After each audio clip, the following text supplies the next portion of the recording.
Next up, on Magriza Mimi Cook. Salwanani, mina Michelle, ngihlala eMzilikazi ku-G. Ngathi u-F. Salwanani, nanginoma Guguncube ngihlala eMzilikazi ku-G. Salamukela lapha eMzilikazi. The story of this township begins in 1945. The establishment of a new home. Named in honor of the founder of the Ndebele nation, King Mzilikazi. Unkosi uMzilikazi wasukela kwaZulu. Yikho uMzilikazi esuka eZululand yena evele ezalwa uZwide. uZwide uyisemkhulu wakhe ngakonina ugogo wakhe enguntombazi. So eMzilikazi thina culture yethu vele is deeply rooted in soccer. There's a common joke bathi eMzilikazi wemakhoba ungajikilitshe you are most likely uku-aim soccer player or is soccer player mbenisela.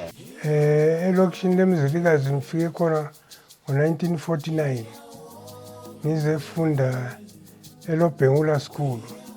Isase elokishini location isabizwa kuthiwa i-United Schools Churches.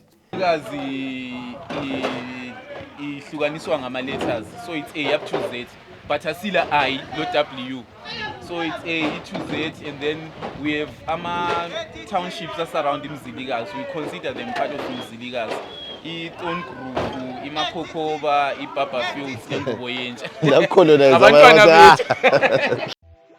Kwakungela zinduna thina sathi sifika lapha kwathiwa kulo baba onguye ozathi nxa kubhujiwe omama babe siyabhadala itiki.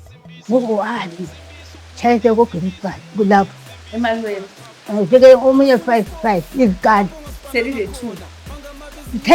sethengisa la sebevalile phela emanweni sokubuya labana baka 1 sebefike bedobha asathi banenge abantu abenzenjalo.